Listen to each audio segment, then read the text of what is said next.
With that, I bring in one of my favorite people. Does awesome work and is an even better guy, Mike DeCourcy. Mike, welcome. Great to have you with us. How are you, Steve? I'm doing well. How are you? Doing great. Good. Absolutely. All right. We are 11 months into name, image, and likeness, along with the transfer portal being what it is. Is this model sustainable? Yeah, I love that's a word that gets thrown around a lot in all this. And and my question to that is, what would not be sustained? Does it mean will people keep paying lots and lots of money for name, image, and likeness rights for college athletes? Well, they may or they may not, but that's not really a concern of anybody's other than the people whose money comes out of one pocket and then the people whose money that comes into their pockets. If Jordan Addison, I don't really know what he's getting in his name, image, and likeness deal, but I do know what Nigel Pack is getting. So he's getting $800,000. That was announced and declared and all of that. Right. So if the next Nigel Pack doesn't get 800, they get 600. Well, does that matter to me? Does it matter to you? I think it matters to that person's accountant and family, but not really to us as consumers of college sports. So in terms of the transfer deal, that's been going on for longer than people are willing to acknowledge. I mean, you and I both know it's like the waiver wire in April. Yes, yeah, because of the waivers that were being granted for no reason at all. Right. I mean, they'd come up with the various different reasons why they had to be closer to home or why they had to get away from this coach or whatever it might be, and they'd be granted. So if you were going to grant waivers like that, then it probably made more sense to just go ahead and make it open to everybody.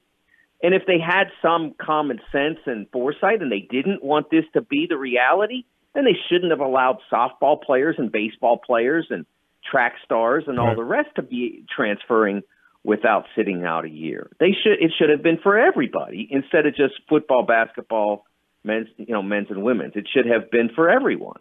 Right, yeah, baseball, men's ice hockey, women's basketball, men's basketball, football were the only 5 that didn't have that before.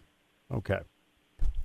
But the next part is when you have talked to fans, and it was brought up to me last night again, is there any concern that the fans get turned off by this? And I will couch that by saying people thought in professional sports that fans would be turned off by free agency, and it turned out they weren't. Yeah, exactly. And they were supposed to be turned off by them making tens and tens of millions of dollars. They were supposed to be turned off by millions, like when they were making $1 million or $2 million. Right, yeah.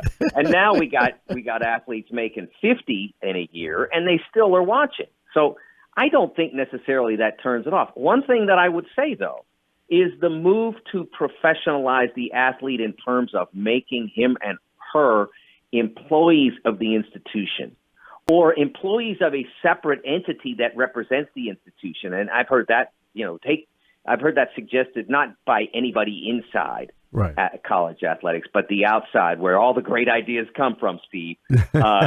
Make them representatives of some entity. The University of Alabama football team in which none of the 100 players are actually students at the University of Alabama. That I don't believe will fly for this simple reason. Give me a minor league sport that is a huge success. There aren't. It's not a great business.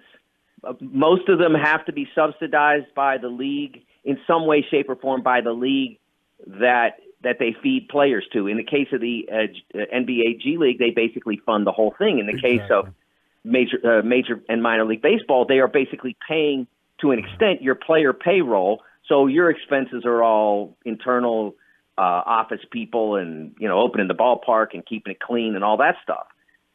So it's not a great business. And that's why I think if you move the people, the NCPA, the Players Association that Ramogi Huma has been trying to get started for 100 years. Right. I don't think that really is the best way for college athletes to go. I think this environment where they are students, so they're still getting educations, where they are now able to be recognizing the economic value of their name and work. I think this is the sweet spot for the college athlete. And I think you go beyond this to employer-employee, and you start to foul the sweet spot. All right. So now, in continuing the conversation, I go back to the moment a few years ago when Kane Coulter and Northwestern went through a unionization vote, and it failed by about a 3 to 4 to 1 margin at that time. In professional sports, part of what is done competitively is done through collective bargaining. Are you concerned at all that we'll lose a sense of competitiveness because it could become top heavy because there aren't any, quote, rules surrounding it? It's already top heavy, Steve. Until we get a actual playoff and not what we have now, the invitational that masquerades as the college football playoff, until we have an actual playoff with automatic qualification, it's always going to be top heavy. Alabama, Oklahoma, Ohio State, and Clemson have occupied roughly 2/3 of the college football playoff berth since it was introduced in 2014. That's a completely when people talk about how this is going to damage competitive balance. I mean, you can't damage a unicorn. It doesn't exist. Right. And there is zero competitive balance in college football. Now, basketball, on the other hand, obviously the NCAA does have its TV contract with CBS and TBS that still has another, I think, 10 years to run on it, somewhere in that neighborhood. What, in your opinion, is the relevance of the NCAA at this hour?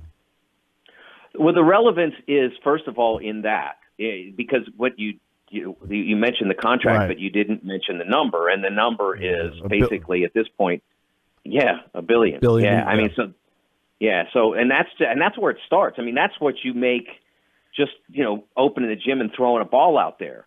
That's before you've sold a ticket, before you've sold a bucket of popcorn. So there's much more money in that tournament than just even that $1 billion. And so I think that the smart people in college athletics understand the magic of that event.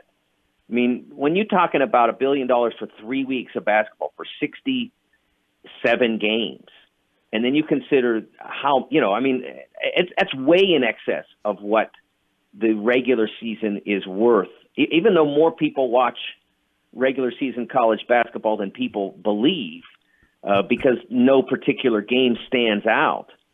There are 358 teams, and almost all those games are televised in some way, shape, or form, or viewable in some way, shape, or form. So a lot of people are watching it, but there's not nearly as much money in that as there is in those 3 weeks. So I think the smart people in college basketball understand, or college athletics, I should say, understand.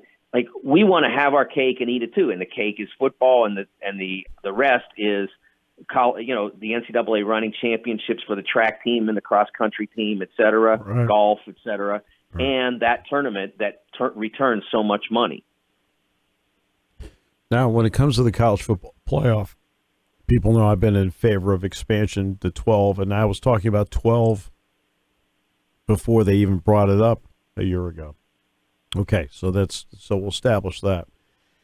In college basketball, even though you and I are around it all the time, so it's really relevant to us every day, every game.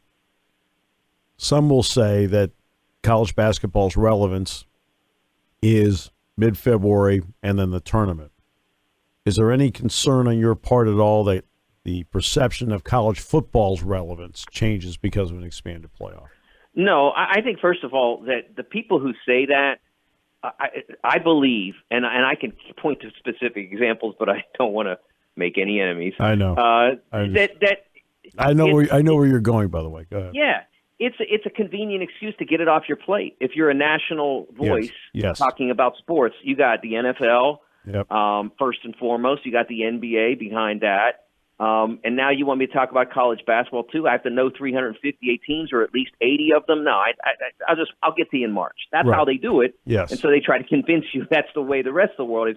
You've been in enough full buildings, Yes. From State College to Lincoln, that you know that there are more people invested in this than that voice will acknowledge. Right. So, with college football, I think that one of the reasons why I'm so invested in automatic qualification, I go back to a column I wrote when Penn State played with Saquon and that group in the I think it was 2016 if I remember right. 2016 Big Ten championship game. Yeah. Yeah. When they played in that game, I remember writing, could you imagine how awesome this night would be if on top of winning a championship, which really mattered to everyone involved, it also conveyed a spot to the playoff for the Nittany Lions. Absolutely. And I remember watching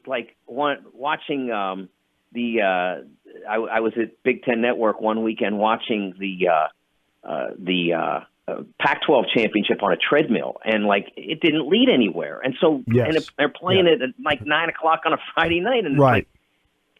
But if this game got you into the playoff, everybody would care. I agree. That's what college football is missing. And so when I hear people, talk about Greg Sankey not wanting that, that to me is a very narrow view of what college football can be and should be.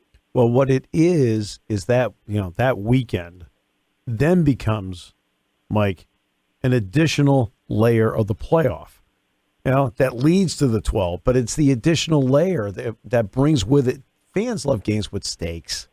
Yeah. Okay? And that's what it comes down to. Right? All of a sudden now the game's got stakes. You win the Pac-12 championship, you're in. Yes. And as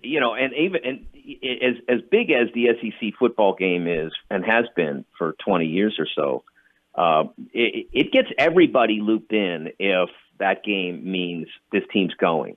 That's how college basketball has worked. The championship week is a really fun, cool deal. Yeah, it is. And that championship weekend in football would be tremendous. I can't believe that they can't see that. I can't. Some of this is on the college football people who cover the sport of college football as well, because they don't see it. They're constantly arguing for elimination of college conference championship games, and never considering what they really need to do if they need to trim the schedule to expand the playoff. Get rid of the revenue game.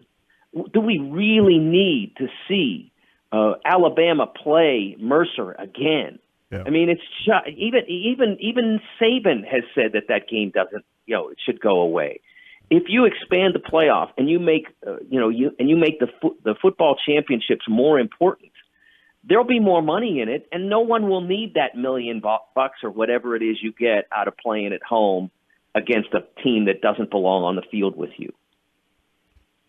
Yeah, but you get to that weekend, you talk about a couple of the national voices talking about eliminating those games. Well, let's see now. ESPN doesn't carry the Big Ten championship game. Okay. They don't carry the SEC championship game. Okay. So you start going through what they don't, so it doesn't mean it all works the same way, but you can see through it sometimes.